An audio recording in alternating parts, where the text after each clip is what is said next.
Hello दोस्तों, नमस्कार। जैसा कि आप सब जानते हैं कि मैंने 27 नक्षत्रों की एक सीरीज़ शुरू की है, जिसमें से 3 नक्षत्र अश्वनी, भरणी और कृतिका के बारे में डिटेल में मैं आपको पिछले वीडियोस में बता चुकी हूँ। आज का मेरा नक्षत्र जिस पर मैं चर्चा करने जा रही हूँ वो है रोहिणी नक्षत्र। रोहिणी एक बहुत ही ऑस्पिशियस और शुभ नक्षत्र माना जाता है। यह आकाश मंडल में भूसे की गाड़ी जैसा या राजाओं की बग्गी जैसा, जैसे कृष्ण भगवान का चैरियट था, उस तरीके का नज़र आता है। अक्सर ये फरवरी मास में 5 तारों के समूह के रूप में लाल रंग में टिमटिमाता नज़र आता है, जिसे हम अपनी नेकेड आई से देख सकते हैं। और दिशा कौन सी होती है? पश्चिम दिशा। ये पश्चिम दिशा में 6 बजे से लेकर शाम 9 बजे तक दिखाई देता है। इस नक्षत्र के डायटी कौन है? इस नक्षत्र के डायटी हैं ब्रह्मा जी। ये वृष राशि में 10 डिग्री से लेकर 23 डिग्री 20 मिनट तक फैला होता है। इस नक्षत्र के चारों चरण वृष राशि में आ जाते हैं और चंद्रमा यहाँ आकर उच्च का हो जाता है। इसलिए रोहिणी नक्षत्र इस राशि में बहुत ही कंफर्टेबल फील करता है। इस नक्षत्र के लॉर्ड चंद्रमा हैं। ऋषियों का कहना है कि रोहिणी नक्षत्र एक ऐसा नक्षत्र है जिस पर प्रभु की कृपा है, ब्रह्मा जी की कृपा है और ब्रह्मा जी का वास है। इसलिए लोग इसको बहुत ही ऑस्पिशियस मानते हैं। अब रोहिणी नाम कैसे रोहिणी नक्षत्र का नाम कैसे आया? देखिए, रोहिणी का मतलब है रोहण का मतलब है चढ़ाई चढ़ना। अब चढ़ाई कोई ज़मीन पे तो हम चढ़ाई करेंगे नहीं। हम चढ़ाई किसी ऊंचाई पर, जैसे मैंने पहले ही बताया कि भूसे की गाड़ी या चैरियट पर चढ़कर करेंगे, जैसे श्री कृष्ण भगवान करते थे। तो वहाँ से ये रोहन वर्ड लेकर रोहिणी नक्षत्र का नाम संस्कार हुआ। इससे जुड़ी एक कहानी भी है। प्रजापति दक्ष की 60 पुत्रियां थी, जिसमें से उनकी 27 पुत्रियों का विवाह चंद्रदेव से हुआ था। कैसे हुआ था? एक बार की बात है, रोहिणी बागीचे में भ्रमण कर रही थी और घूमते घूमते चंद्र देवता भी उधर आ गए। उनकी नज़र रोहिणी पर पड़ी, मोहित हो गए उस पर, क्योंकि रोहिणी बहुत ही खूबसूरत थी, बहुत ही खूबसूरत है। इतना मैग्नेटिज्म है, इतना सुंदर ओरा है उनका कि कोई भी मोहित हो जाए। तो चंद्रदेव जब मोहित हो गए तो प्रजापति दक्ष के पास उनका हाथ मांगने गए। प्रजापति दक्ष ने स्वीकार किया, लेकिन साथ में एक शर्त रख दी कि रोहिणी के साथ उन्हें उनकी और 26 पुत्रियों के साथ भी विवाह करना पड़ेगा। तो चंद्रदेव ने स्वीकार किया और इस तरह चंद्रमा की 27 पत्नियां मानी जाती हैं। लेकिन इन सभी में से चंद्रदेव को रोहिणी से बहुत प्यार था। रोहिणी उनको बहुत प्रिय थी। वो हर स्त्री के पास, हर पत्नी के पास 2.25 दिन गुजारते थे। लेकिन जो बाकी पत्नियां थीं उनको इस बात से दुविधा थी कि वो रोहिणी को बहुत प्यार करते हैं। उन्होंने प्रजापति दक्ष अपने पिता से इस बात की शिकायत की, तो उन्होंने उनको चंद्रमा को शाप दे दिया। इसी वजह से चंद्रमा घटता बढ़ता है। बढ़ता इसलिए है क्योंकि आखिर तो वो पत्नियां हैं, तो कॉम्प्रोमाइज़ किया, इसलिए चंद्रमा की 27 कलाएं मानी जाती हैं। चलिए अब देखते हैं रोहिणी नक्षत्र में जन्मे जातकों का रंग रूप कैसा होता है। इस नक्षत्र में जन्मे जातक की आंखें बड़ी बड़ी होती हैं, अट्रैक्टिव होती हैं, ओहरा खूबसूरत होता है, जहाँ भी बैठ जाते हैं मनमोहक और आकर्षण का केंद्र बन जाते हैं। इनमें शुक्र और चंद्रमा की सभी क्वालिटीज़ पाई जाती हैं। तो मेरा कहना ये है कि अगर आपने रोहिणी नक्षत्र को अच्छे से समझना है तो आप एक बार मेरे पिछले वीडियो जहाँ पर मैंने वृष राशि का डिटेल में वर्णन दिया उसको जाकर पढ़ें और फिर इस नक्षत्र से रिलेट करें, तो आप इजीली इसको खुद ही नरेट कर पाएंगे। इसके सभी गुण स्वभाव आप खुद ही जान जाएंगे। रोहिणी नक्षत्र वाले लोग खूबसूरत होने के साथ साथ, अट्रैक्टिव होने के साथ साथ ट्रुथफुल होते हैं, सत्यवक्ता होते हैं, उनकी सोल पवित्र होती है, पवित्र आत्मा होते हैं, मीठा बोलने वाले होते हैं। स्वभाव के कैसे होते हैं? नर्म स्वभाव के होते हैं, बहुत सॉफ्ट होते हैं, इंटेलिजेंट होते हैं, बुद्धिमान होते हैं, सौम्य स्वभाव के होते हैं, सरल स्वभाव उनका होता है, रिच नेचर होता है। वो दिमाग से ज़्यादा दिल से काम होता है, दिल से काम लेते हैं, इसलिए उनके बहुत सारे फ्रेंड्स बन जाते हैं। लगभग जहाँ भी बैठते हैं सब उनसे आकर्षित होकर उनसे दोस्ती करना पसंद करते हैं। ज़्यादा से ज़्यादा लोग उनसे रोमांस करना चाहते हैं, इसलिए कई बार वो उनमें वो इतने खूबसूरत है कि हर व्यक्ति उनको लाइक करता है, दिल से काम लेते हैं और उनके प्रति आकर्षित भी हो जाते हैं। तो उनको अपने थोड़ा सा इस बात पर कंट्रोल रखना चाहिए कि वो दिल की जगह दिमाग से भी काम लें। और जो लोग उनको लाइक करते हैं तो वो उनकी इमोशनल होते हैं, तो उनकी हर बात मान लेते हैं, फिर वही लोग उनको ब्लैकमेल करते हैं। इसी वजह से थोड़ा सा उनको सतर्क होकर रहना चाहिए। हाँ, और अगर मेरी अपनी पर्सनल मैं आपको व्यूज़ भी कुछ बताना चाहती हूँ। इनमें हीलिंग पावर भी होती है। सपोज़ ये किसी बीमार व्यक्ति के पास बैठ जाएं तो वो हील होना शुरू हो जाता है, वो ठीक हो जाता है। क्यों हो जाता है?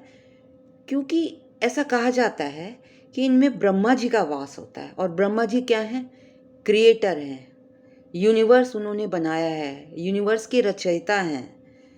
तो जो भी स्त्रियां या जो भी लोग रोहिणी नक्षत्र को बिलोंग करते हैं, अगर कोई बीमार व्यक्ति है, वृद्ध व्यक्ति है या पीड़ा में है कोई व्यक्ति, अगर रोहिणी नक्षत्र वाले उनके पास बैठ जाते हैं और ग्रेजुअली उनके संपर्क में वो व्यक्ति रहता है तो वो देखेंगे कि वो धीरे धीरे उनकी हालत में सुधार होता चला जाता है। इनका ऑरा बहुत स्ट्रांग है। अगर ये आपके घर में एंटर करेंगे तो आपको ऐसे लगेगा जैसे भगवान आ गए हैं, इतना ज़बरदस्त है। वाकई में इनमें देवी का, भगवान का, ब्रह्मा जी का वास हमको नज़र आता है। मैंने बहुत सी कुंडलियाँ देखी हैं, बहुत से लोग देखे हैं।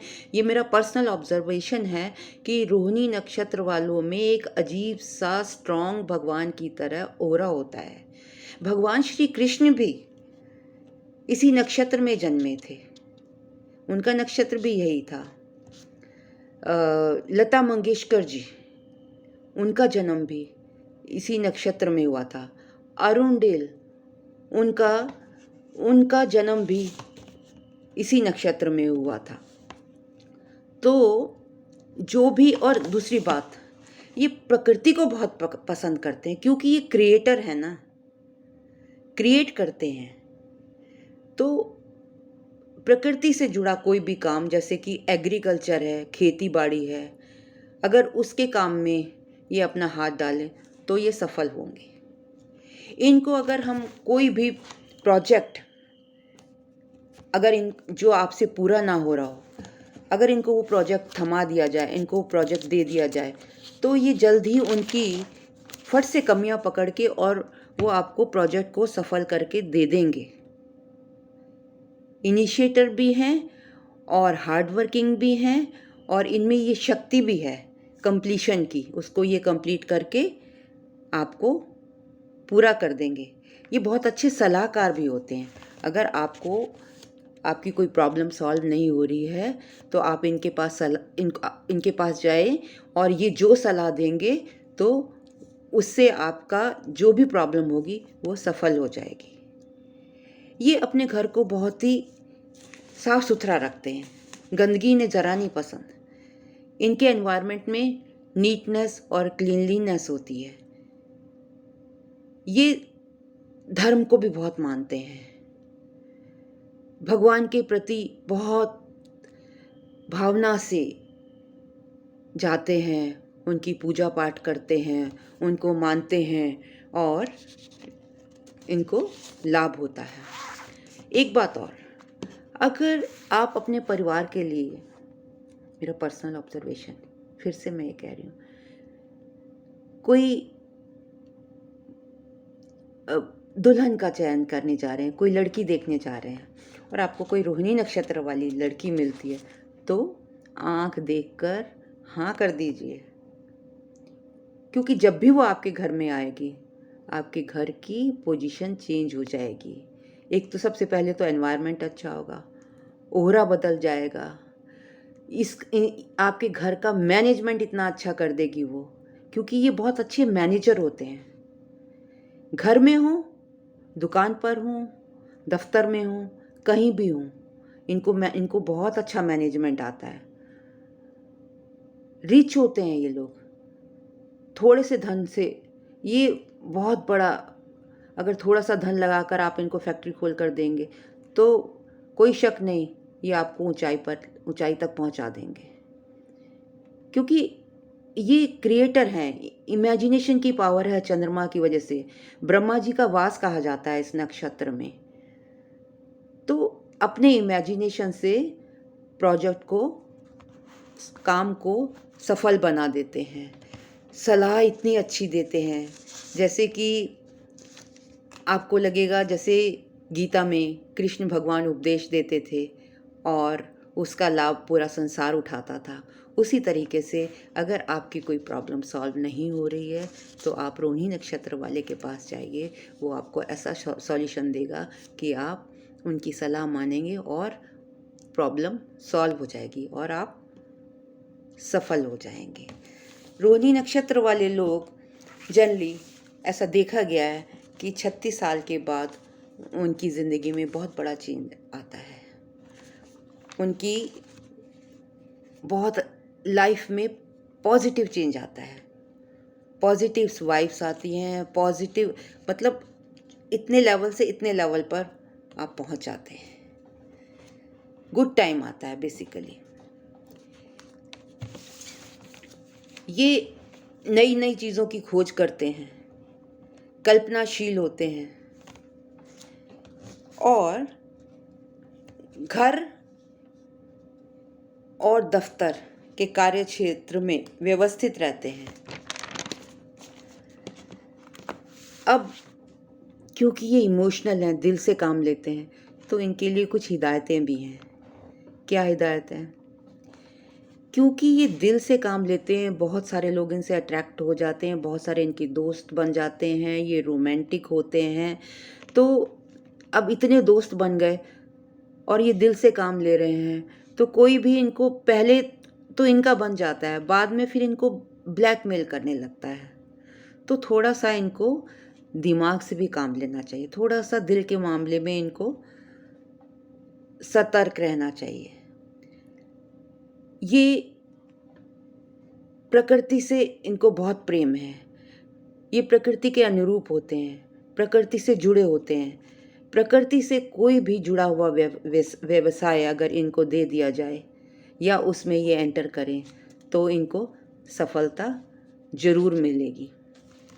Because Brahma is the creator, और रोहिणी नक्षत्र वाले लोग इनसे कनेक्ट होते हैं, इनमें ब्रह्मा जी का वास है, तो इनका फर्टिलिटी और रिप्रोडक्शन ऑर्गन्स से भी डायरेक्ट संबंध है।